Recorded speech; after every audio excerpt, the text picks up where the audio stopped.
What's up, you guys? Sean Ross Sapp of Fightful here with a name. How could you not know her? She's won titles in New Japan. She just won a tournament in AEW. How about this? How about she goes for the Ring of Honor World Championship July 21st, the Cure Insurance Arena. You can also watch it on pay-per-view. We got Willow Nightingale. Willow, how you doing? I'm doing really well. You just said all of the reasons why I would be doing well in life, and it's carrying over to this lovely morning. Yeah, I mean, you have been a little bit of everywhere.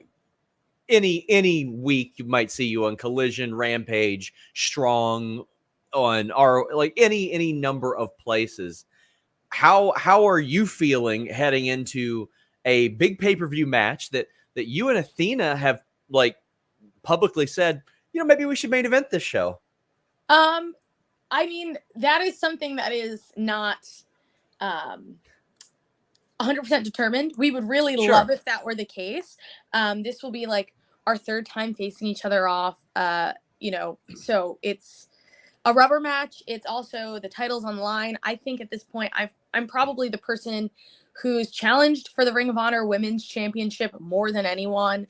And on a personal note, Athena is somebody I've admired for years and years, throughout my entire career. So to be able to work with her is an honor in that capacity. But then from a professional standpoint, she's very the opposite of me in terms of her personality. So I think regardless of whatever our feelings are for one another, we both know that we're very hard-hitting and can bring a really good fight for the Ring of Honor fans to see and enjoy.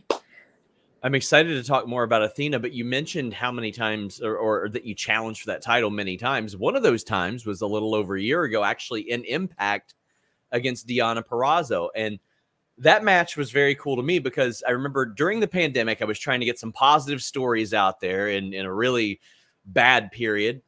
And I was asking people in WWE, who do you think should be signed that isn't signed? And Deonna Purrazzo said you. At that point. And she said, it's Willow Nightingale and nobody else is close to me. And you ended up facing her in that situation.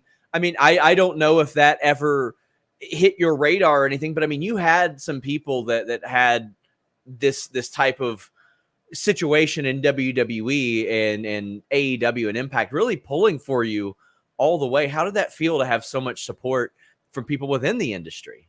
Obviously that's going to be very a rewarding thing to hear, because as much as hearing praise from fans matters, hearing praise from the people that I respect and work with and my peers, who actually know the ins and outs in the business and everything that we do and we go through, and they see every step of my journey, both in the ring and behind the scenes. If anything, that kind of matters a little bit more. So it's definitely very humbling and rewarding to hear that, especially from someone like Deonna, who I've known honestly since the beginning of my career. I think probably my first few months, she was the person I had wrestled the most. And for her to keep me in such high regard really put a smile on my face at a time when I was really questioning my own success and self-worth. Well, I can attest, anybody that I've heard of that works with you say, as nice as she is on screen, she's even better off screen, which says a lot. It says a lot. You're known as one of the most likable performers, and throughout your daily life, maybe you stub a toe, maybe something slightly inconveniences you. Are there ever times you're like, I got to go into heel mode? I got to get angry. And how would that look for Willow Nightingale? I definitely get frustrated. I'm a human being who expresses the entire spectrum and continuum of human emotion. I feel it all. But I really do try to look at most things with a logical approach, try to see things from everybody's point of view, which is really what allows me, I think, to be able to put kindness on the forefront, because I have compassion and humanity for others. Not to say other people don't, but that's really how I lead life. But again, in an instance where I stub a toe, of course it feels good to let out a cuss word, to scream, to let the rage out. But also I get to do that through wrestling.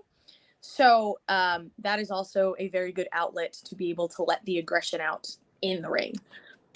Speaking of in the ring, you just won the Owen Hart Foundation Women's Tournament. That's got to be an incredible honor as well. You defeated Nyla Rose, a former women's champion. You defeated Athena, current ROH women's champion, which sets that up. And then Ruby, who made the finals last year. So that was quite a run for you. Yeah. I know I spoke about how I have so much respect for Athena, and same thing with Deanna, how at the beginning of my career, I kind of ran into her a lot. But every single step of the tournament, I faced someone that I deeply did respect, has like experience over me, something that I learned and took away from being able to wrestle them. But whereas had I been in this position last year, I would probably walk in a situation like that with a lot of like intimidation and fear. Whereas this year I have a lot more like self-confidence, a lot more belief in myself and my abilities. So I didn't walk into those matches thinking, oh my God, what am I doing? These people are going to crush me. I was just like, listen, I got it. I can do it. I will walk into this situation the same way I walk into every single thing. And that is with a smile on my face, and whatever happens will happen. And it worked out.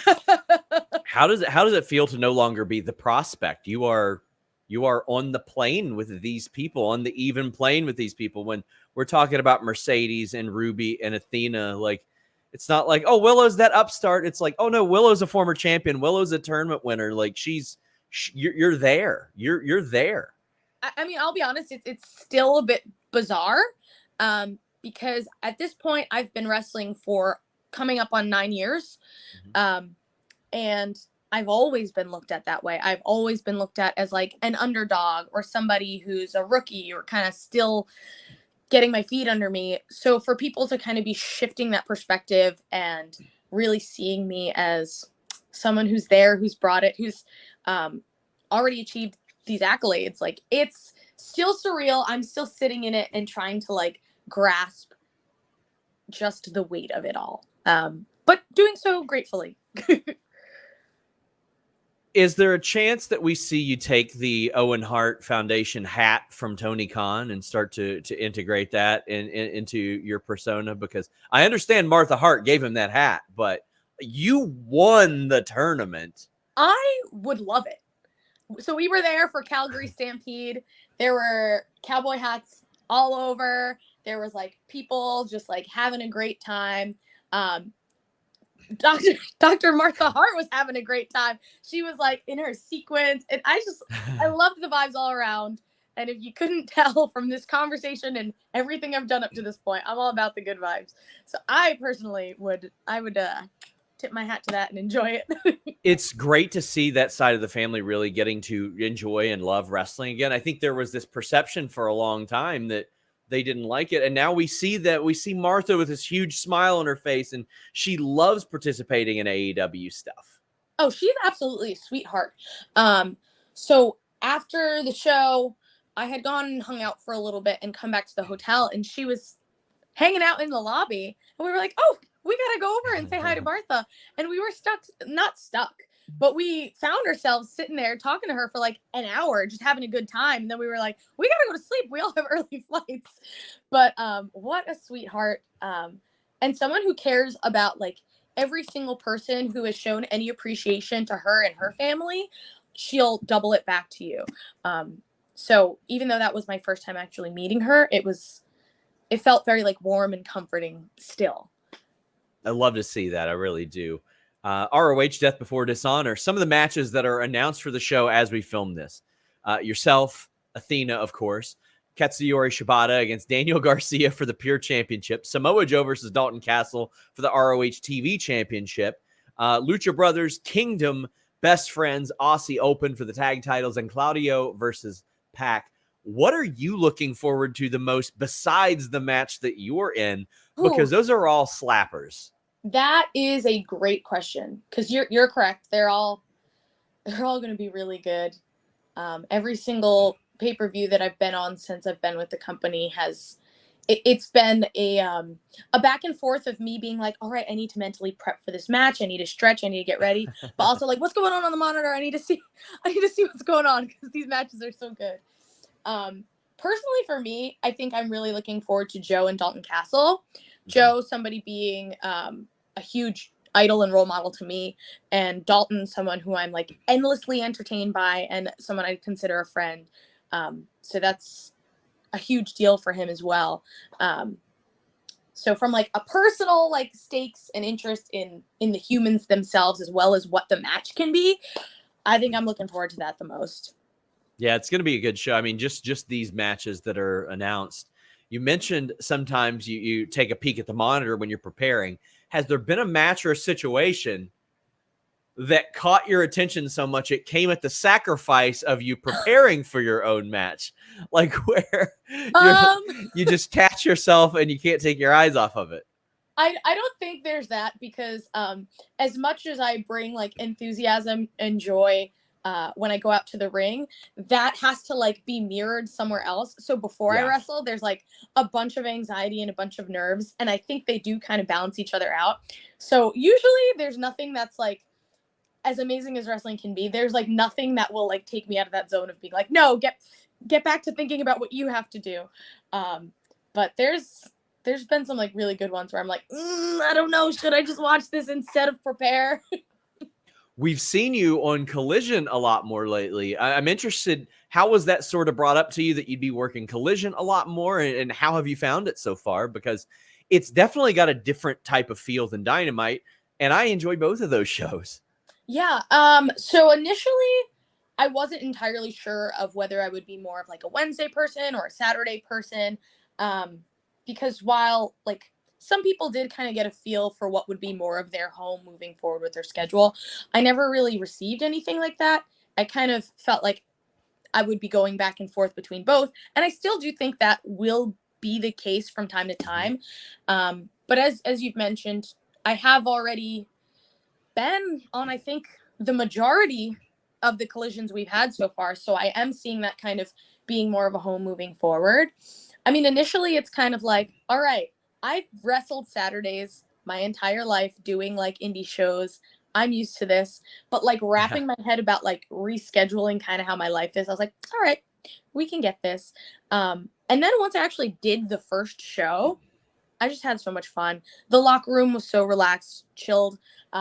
It's a little bit of like a smaller crew. So with that, there's like not as much like chaos of being like, I need to make sure I'm in the makeup chair, and like there's not 500 people competing to be seen by our makeup artist at once, or there's not like, oh, I need to go see the doctor here, but there's a million people in the doctor getting like massages and stuff. So there's a lot more just freedom to not have to rush and like find space to do whatever your pre-match warm-ups are. And everyone's really chill, and ultimately we just want to have the best show we possibly can. And especially with something new, it's always great to see so many different people who might come from like different backgrounds or have different experience levels all put their energy into making one show as successful as possible. So good vibes all around so far. I'm really enjoying it. And it's all been positive for me so far. Yeah, you become a fixture on that show very, very early on, but you're also a fixture in New Japan now as well. Yeah. I'm so interested to learn, like, how was that brought up to you? It's like, hey, yeah, we would like it if you would go and work in New Japan, you know, just with Mercedes and Giulia and some of those people. Do you have any time? Yeah. So I had been approached about doing the tournament and the new title that was being introduced, and I had been a New Japan fan, and being able to see women start getting integrated into it more and more, I was like, oh, that would be really cool if I would be considered for something like that. And then when that opportunity was presented to me, I was like, yes, please, let's get this approved, let's make it happen, cool. And then when I saw the field for who was in the tournament, and I was like, okay, well, one, there's only 4 people. So it's very select about who they're considering having be a part of it. So that's a huge honor there. And then 2, to see which performers were a part of it, I was like, that was one of the moments where I was like, okay, I'm a player now. I am one of those people where we were talking about earlier, how it's like not so much the underdog kind of rookie outlook anymore. It's like, okay, I'm a legitimate competitor at this point. And then obviously went on, won the title, And from that moment, it was like, oh, I guess I'm in here now. I'm doing New Japan, going over to Japan.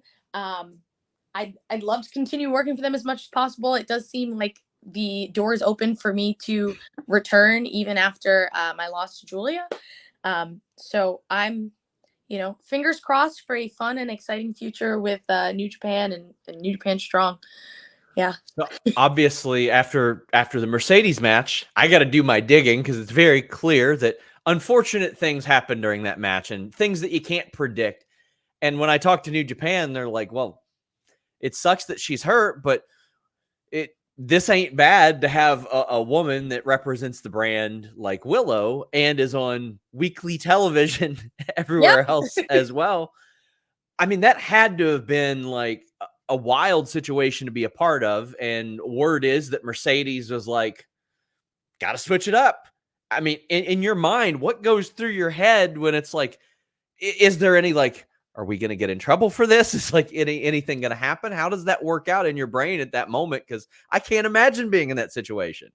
Honestly, wrestling, obviously it's very competitive. Everybody wants to win. But I take my opponent's safety into consideration. That is obviously like a top priority to me. So my first thought was like, I just want everybody to be okay. Yeah, of course. I just want everyone to be okay. And I do, extend the most wonderful well wishes to Mercedes. But, at a time like that, that's the business. That's the fight. That's how it goes. At the end of that day, I was the person who walked out and had my arm raised in the air. And so I do what a champion does. I thank the fans. I celebrate. I have a great night. I get home to my hotel, hug the title close to me, and let that sink in for what it is. Every match you go into, as somebody, again, who's becoming more and more of a player, every match you go into, as your confidence grows, you have to think, I'm walking away from this. I'm trying to win. I'm going to be the winner. And so that is how it unfolded. And I mean, that had to, I mean, not had to, it almost certainly adjusted your immediate plans. You're spending Independence Day in Japan. Yeah. You're over there. You're working with Giulia, and Giulia is one of those names that has sort of transcended Joshi wrestling, and people who don't even watch Japanese wrestling are familiar with her, know what she looks like, know her name, and you're working a series of matches there. So, I mean, how quickly did that come together? I mean, it would seem like almost immediately you'd be like, well, my schedule's changing. Yeah. I mean, that was a very quickly planned thing, and it's hard to do that anytime you're heading over to Japan to wrestle, because you have to worry about like visas and getting all of that stuff processed, which fortunately we were able to do. But even more kind of what comes to mind is the fact that this was all happening in the middle of the Owen Hart tournament. So I had won my first round versus Nyla, and then I pretty much got home, had to pack up my stuff and get ready to sit on a plane for 14 hours and kind of figure out a different way and like refocus my attention from being like Owen Hart tournament winning to defending this title. And as much as I love AEW and I like, my heart is so into putting on my best performances there, going to Japan and wrestling there was like, just those fans, like working with the wrestlers there, the perspective is a little different. And it was just kind of like a little like refreshing and reinvigorating 2-day trip that I feel like I really did need. And unfortunately, while I was really proud of the match that I had with Giulia, I didn't walk away with the championship still, but I still feel very proud of what I did. And I feel like it was very necessary for me to experience that. I'm also very interested to hear about your career as a tattoo artist, especially because we haven't seen a lot of that implemented necessarily on screen. And sometimes that becomes a big part of somebody's character, like Britt Baker with the dentistry. There've been some heelish, like, I can't remember if Draws and Albert did any. I think they did a tattoo and a piercing thing. Is that ever something in your mind? Like, maybe I could integrate this one day.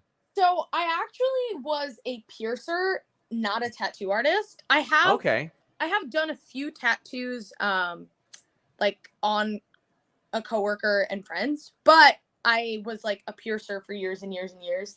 I'm just saying, we had a bed of nails on Dynamite. Exactly.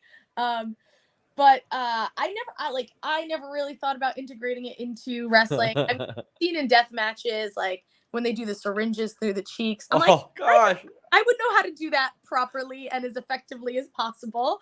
But that as much as it was a career path for me then, I don't know that even though the crossover exists in wrestling, that's the type of wrestler that I am. But it could be fun to think about one day. To see you doing that in character as a caring person would be kind of funny, where you're like, oh, I really hate to do this, but I've got to win this match. So, there you go.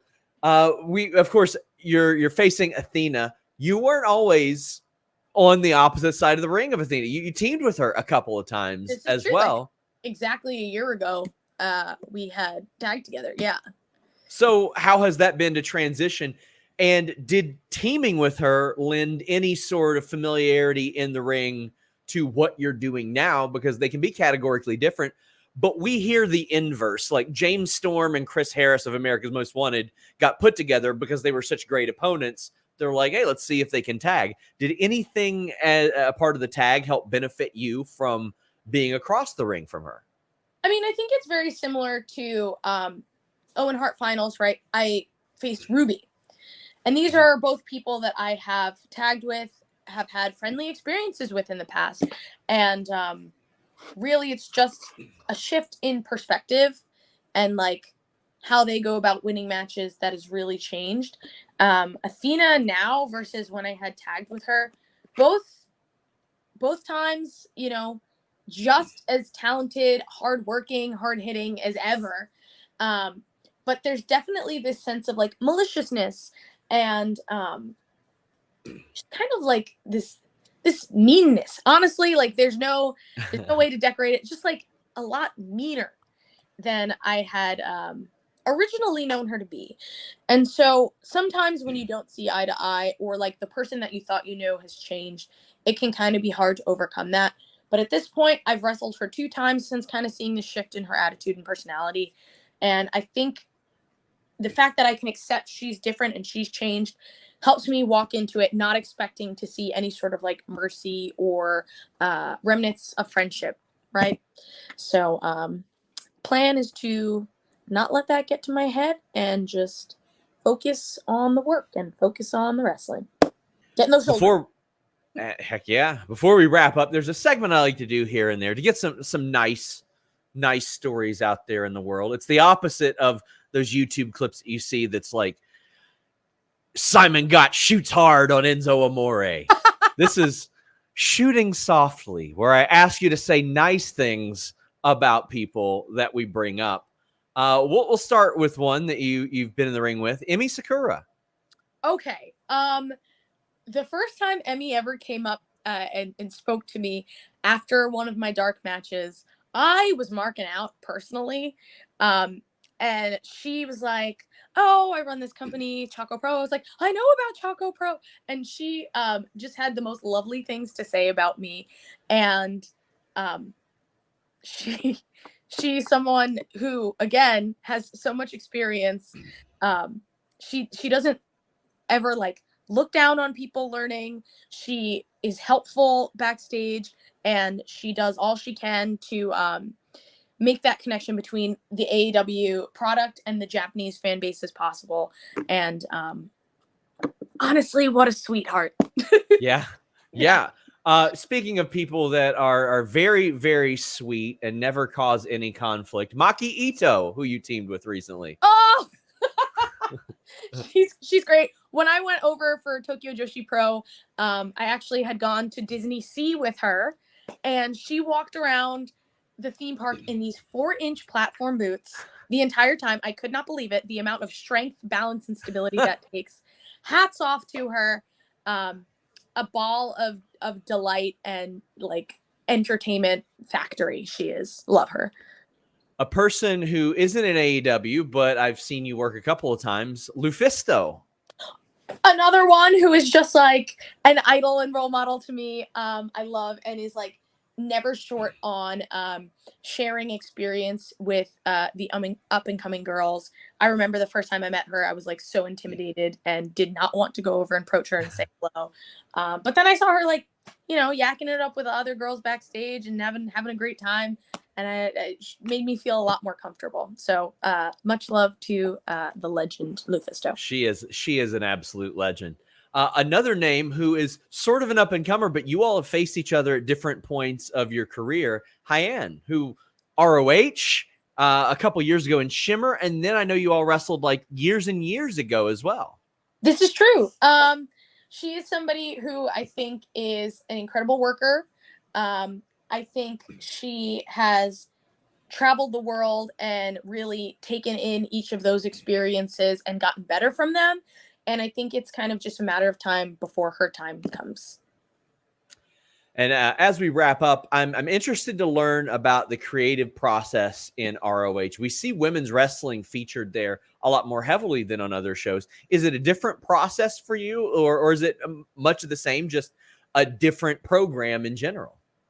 I think there's like a slight difference in my head when I'm preparing for a Ring of Honor match, because for me, not to like be punny or anything because of honor, but like to me, there's a whole lineage of women who helped pave the way for women like myself who really didn't see different body types or people who were independent wrestlers who kind of focused on different aspects of what being a wrestler was.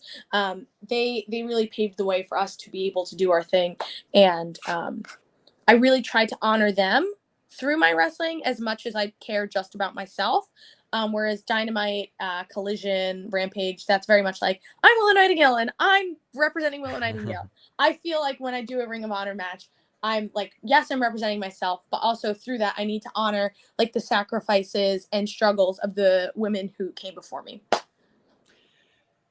Very, very excited that I finally got to speak to you on camera. Willow Nightingale taking on Athena, ROH Death Before Dishonor, July 21st on pay-per-view. Before we go, is there anywhere where people can support you, follow you, keep up with what else you're doing? I'm on Twitter and Instagram at Willow Wrestles, and also Threads now because that is a thing. Go to Shop AEW and buy my shirt because you will look really cool in it. And I will feel a lot of love and joy in seeing you wear it, the cutie patootie that you are. And just keep watching our shows. You know, a lot of love goes into making Collision, Dynamite, Rampage possible, and of course, Ring of Honor. So check out the Ring of Honor Death Before Dishonor pay-per-view.